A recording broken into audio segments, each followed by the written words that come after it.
네, 딥러닝 기말 프로젝트 4조의 발표를 맡게 된 21학번 진행 시스템 트랙 윤승재입니다. 반갑습니다. 네, 일단 발표에 들어가기 앞서 일단 콜앱 환경에서 학습을 하게 되면 너무나도 오랜 시간이 걸리기 때문에 이제 로컬 GPU 파이참 텐서플로우에서 GPU 활용 가능한 버전으로 설치를 해서 쿠다를 활용한 GPU 로컬 환경에서 진행을 했다는 점을 미리 알려드리고 시작을 하도록 하겠습니다. 먼저 1단계에서 진행했던 대로 5개의 모델을 준비를 해봤습니다. 기본적인 CNN 기반의 딥러닝 모델, 그리고 그거의 하이퍼 파라미터만 조정한 모델, 데이터 증강을 진행한 모델, 이미지 크기를 조정한 모델, 그리고 마지막으로 그러한 점들을 좀 복합적으로 합쳐놓은 그런 모델, 그리고 마지막에 좀 간단하게 3단계 모델도 한번 진행을 해보았고요. 첫 번째, CNN 기반의 딥러닝 모델부터 좀 진행을 해보자면, 전체 코드 부분은 이제 콜앱에 있기 때문에 이런 식으로 좀 다 주석을 써 놓아서 이제 굳이 코드에 대한 설명은 할 필요가 없을 것 같아서 좀 생략을 좀 하고 넘어가도록 하겠습니다. 먼저 이제 구조를 보시면은 요 데이터 전 처리 부분을 이런 식으로 클래스로 만들어서 좀 캡슐화를 진행을 해 놓았습니다. 그래서 학습할 때나 훈련할 때 이런 식으로 클래스에 대한 객체를 만들어서 그 안에 이제 전처리된 데이터들을 보유하고 있을 수 있도록 캡슐화를 해 놓았고요. 이렇게 파일들을 좀 분리를 해 놓았기 때문에 이런 식으로 좀 진행을 해 보았습니다. 그래서 데이터 전처리하는 과정이 좀 보시면 아시겠지만은 일단 라벨을 불러와서 디펙트별로 몇 0, 1 디펙트가 있냐 없냐를 이진으로 이렇게 분류를 해 놓고 뭐 파이썬 그 텐서플로우에서 이제 활용할 수 있는 그런 데이터셋으로 만들고 식으로 뭐 배치 사이즈, 뭐 셔플 이런 식으로 이제 분리를 해 놓으면서 이제 데이터 전처리를 진행을 했습니다. 하이퍼 파라미터를 좀 살펴보시자면은 옵티마이저로는 아담을 활용을 하였고요. 로스 펑션으로는 이게 이진 분류, 멀티 레이블 이진 분류이기 때문에 바이너리 크로스 엔트로피를 활용을 하였습니다.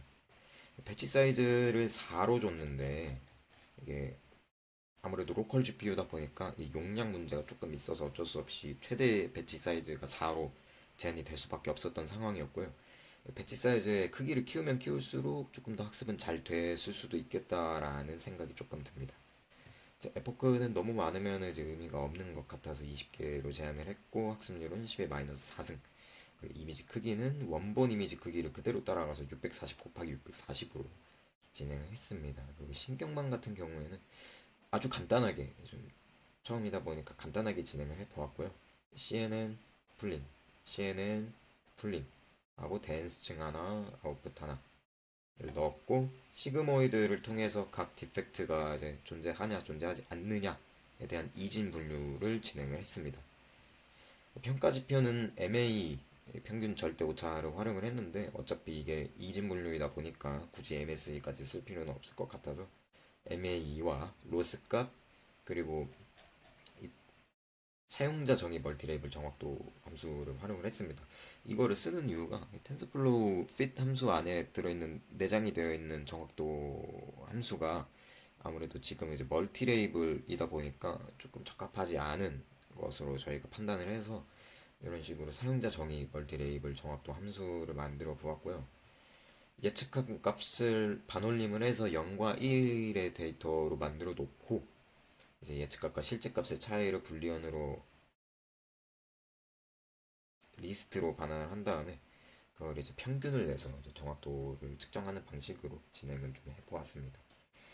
콜백 함수로는 뭐 얼리 스탑 그리고 뭐 체크 포인트 안에서 뭐 히스토리와 이제 가장 웨이트 값이 좋았던 시점의 체크 포인트를 저장한 그런 방식으로 정확도가 가장 좋았던 시점을 저장할 수 있도록 그렇게 체크 포인트를 지정을 해 놓았습니다.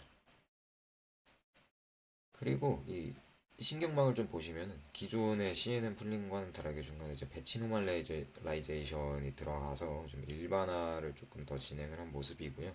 플래튼 대신에 글로벌 에버리지 풀링 2D를 써서 최대한 파라미터 수를 줄여가지고 과적값을 미연에 방지할 수 있도록 그렇게 구조를 만들어 보았습니다.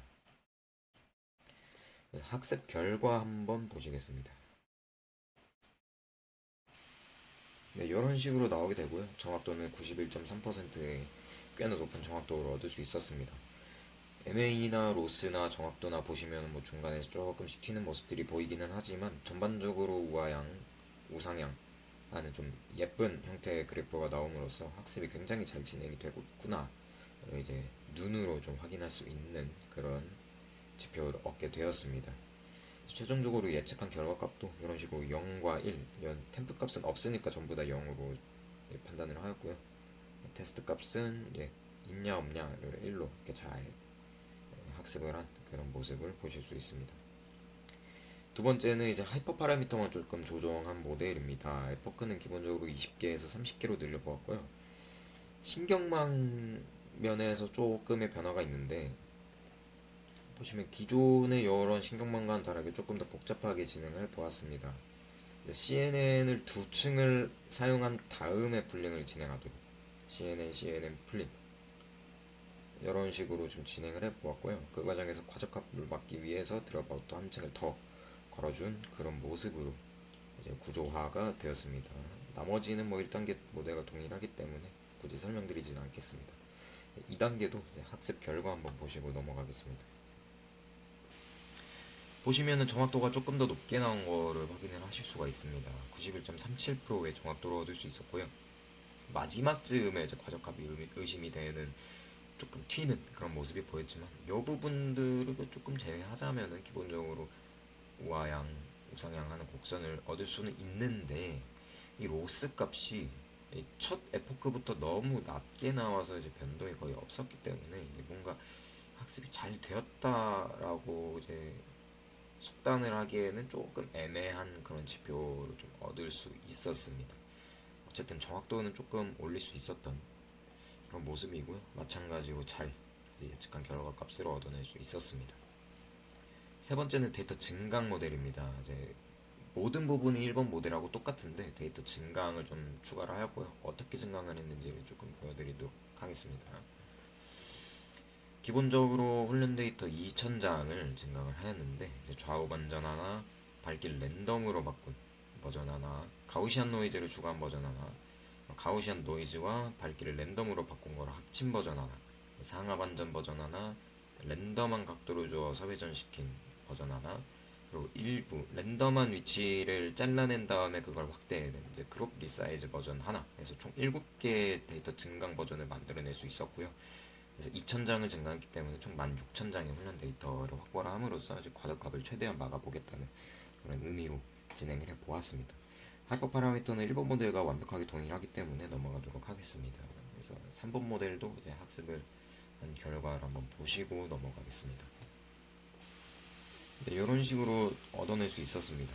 90.62%의 확률을 얻어낼 수 있었고요. 보시면은 뭐 그렇게 크게 튀는 시점이 있기는 하지만 그렇게 많이 튀는 그런 부분 없이 이렇게 잘 학습이 되고 있는 그런 모습을 좀 보실 수가 있습니다. 그래서 1번 모델하고 거의 동일한 결과를 얻을 수 있었고요. 네, 그래서 일단 얼리스탑이 진행된 모습이기는 한데 어느 정도 이렇게 높은 정확도를 얻어낼 수 있었다라는 의미를 가지고요. 1번 데이터에서 증강만 추가한 모델인데 뭔가 이렇다 할 정확도 상승을 이뤄내지 못한 게 조금은 아쉽기는 합니다. 네, 이렇게 잘 결과가 나오고 있고요. 다음은 이제 이미지 크기를 조정한 모델입니다. 기본적으로 1번 모델하고 구조 자체는 동일한데 이미지 크기를 두 가지 버전으로 나눠서 1단계와 동일하게 두 번의 학습을 진행을 해서 비교 분석을 해보았고요.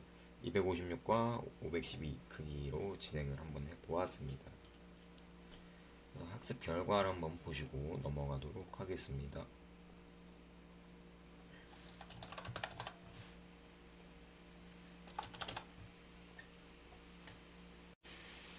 네, 보시면 이런 식으로 학습이 진행이 되었는데 마지막 즈음에 좀 큰 폭으로 이렇게 튀는 과적합의 모습을 좀 보실 수가 있습니다. 그거를 제외하면은 좀 기본적으로 잘 올라가고 있었던 것처럼 보이지만 정확도가 90%로 한번 좀 운 좋게 튀었던 게 콜백 함수로 인해서 저장이 된 결과가 90.18로 나온 게 아닌가 하는 그런 모습이 보이고요. 학습도 잘 진행이 되지 않아서 이제 얼리 스탑까지 된 그런 모습입니다. 이제 256 곱하기 256 운이 좋아서 90%가 나왔다 정도로 좀 판단을 할 수 있을 것 같고요. 512 곱하기 512로 진행했을 때의 결과를 한번 보시겠습니다.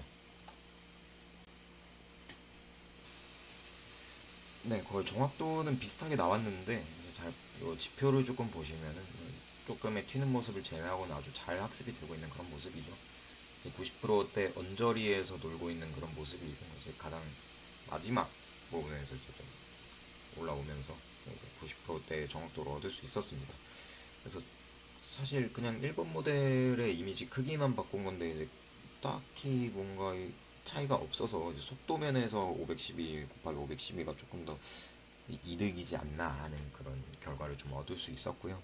마지막으로 이제 복합 모델을 조금 보시면은 이제 1번 모델에 이제 3번에서 진행했던 데이터 측량 그리고 이미지 크기를 이제 마찬가지로 두 가지로 분리를 해서 비교 분석을 좀 해본 그런 모델입니다. 마찬가지로 이제 16,000장의 훈련 데이터를 사용했고 하이퍼 파라미터는 1번 모델에서 나온 그런 최적의 하이퍼 파라미터로 활용을 하였고요.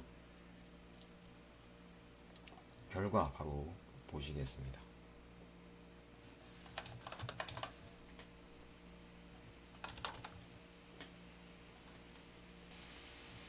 네, 이렇게 진행이 되었고요.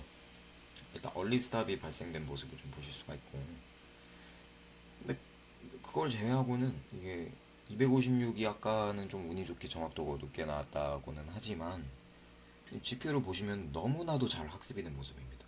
중간에 튀는 모습도 없고 정확도도 올라가서 90%대까지 올라가서 유지를 하는 그런 모습이고요. 물론 그 이상으로 이제 좀 올라가지는 못했지만 꽤나 높은 정확도를 찾을 수 있는 그런 모습이지 않나 하는 생각이 좀 듭니다. 그래서 바로 이제 512 크기로 했을 때의 결과를 한번 확인을 해보도록 하겠습니다.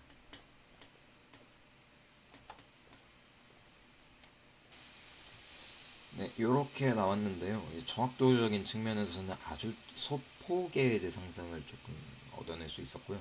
얘도 마찬가지로 너무나도 잘 학습이 되고 있는 그런 모습입니다. 뭐 초반에 조금 튀기는 했지만 전반적으로 봤을 때 좀 예쁜 형태의 그래프를 그리고 있고요.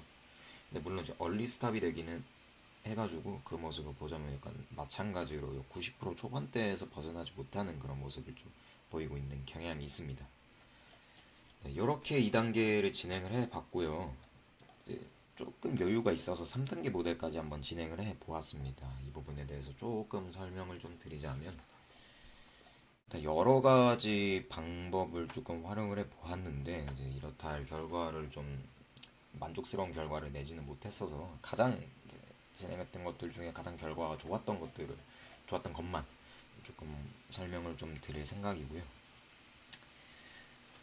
기존의 그냥 테스트 템플을 무작위로 집어넣어서 진행하라는 그런 방식과는 조금 다르게 데이터 전처리 과정에서 이런 식으로 디프 테스트와 템프 이미지 간의 차이를 계산해서 그거를 학습하도록 구조화를 해놓은 그런 모습입니다. 그래서 그렇게 진행을 하였고 하이퍼 파라미터 부분에서도 이제 살짝의 변경점이 있는데 이제 여기부터는 이제 회귀의 문제로 들어가다 보니까 이제 리니어 이제 선형 회귀 모델을 만들어 보았고요. 층이 많으면 많을수록 과적합이 너무 심해져서 어쩔 수 없이 기존의 단순한 그리고 필터 수도 줄여놓은 그런 정말 단순한 신경망 모델로 돌아갈 수밖에 없었습니다. 그래서 로스 펑션도 민스케어 에러로 바꿔 놓았고 그런 식으로 진행을 했고요. 이제 이미지 크기는 512가 640과 크게 차이가 없다라는 것을 판단을 했기 때문에 512로 진행을 해 보았습니다. 그래서 마지막으로 요거 결과까지 보시고 들어가도록 하겠습니다. 네, 이렇게 진행이 되었고요. 정확도는 일단 최종적으로 75.93%까지밖에 올리지 못했습니다. 근데 사실 이 75%라는 확률도 지표를 보시면 아시겠지만 너무나도 위아래로 튀는 그런 MA나 로스 값이 위아래로 계속해서 튀는 그런 모습을 보이고 있는 걸 아실 수가 있고요. 더 이상 제대로 된 학습이 진행되지 않아서 얼리스타까지 진행된 모습입니다. 근데 이러한 상황에서 정확도가 높은 형태를 유지했기 때문에 이게 학습이 잘 되었는지에 대해서 이제 의문을 가질 수 있는 그런 지표를 획득할 수 있었고요. 실제 값이 이렇게 있을 때 예측 값도 이런 식으로 개수를 이제 진행을 하는 모습으로 진행이 되었습니다. 보시면은 이런 식으로 뭐 한 개, 두 개, 한 개, 두 개, 뭐 세 개, 두 개, 세 개 이런 식으로 진행을 했는데 개수만 보시면 아시겠지만 뭔가 이렇게 정확한 그런 예측값을 뽑아내고 있지는 못하다 정도의 데이터를 얻을 수 있을 것 같습니다. 마찬가지로 좀 빼먹은 것 같은데 얘도 증강을 활용한 데이터를 활용을 했습니다. 16,000장의 데이터를 학습을 했고요. 이런 식의 결과를 얻어냈지만 만족스러운 결과는 아니었다 정도로 3단계 모델은 마치도록 하겠습니다. 네, 지금까지 딥러닝 기말 프로젝트 4조의 발표를 맡았던 지능 시스템 윤승재였습니다. 감사합니다.